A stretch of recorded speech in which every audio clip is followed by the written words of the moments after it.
Pengerjaan LRT Palembang saat ini progresnya sudah mencapai 87%.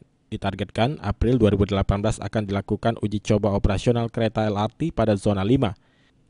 Saat ini pihak Waskita Karya tengah fokus pengerjaan 13 stasiun dan sejauh ini kendala yang dihadapi yakni pembangunan akses menuju stasiun.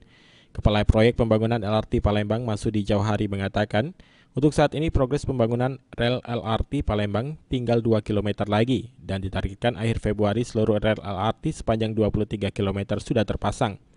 Untuk uji coba operasional kereta LRT akan dilakukan pertengahan April, mengingat akhir Maret PT Inka selaku perusahaan pembuat gerbong kereta LRT akan mengirimkan kereta LRT ke Palembang.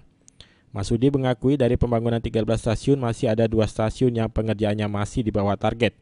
Hal tersebut terjadi karena pengerjaan pembangunan stasiunnya sedikit terlambat dari rencana akibat ganti rugi lahan yang terlambat. Selain itu, kendala lainnya adalah akses untuk naik turun penumpang di stasiun hanya akan ada 1 karena terkendala lahan tersebut. Idealnya 1 stasiun ada 2 akses menuju stasiun.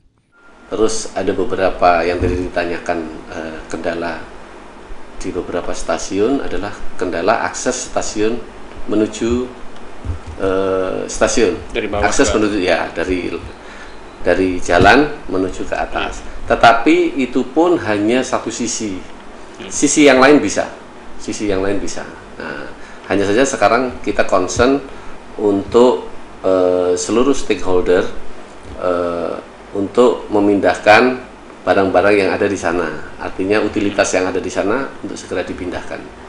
Ini masih kita bicarakan. Julius Suman Gaul, PAL TV.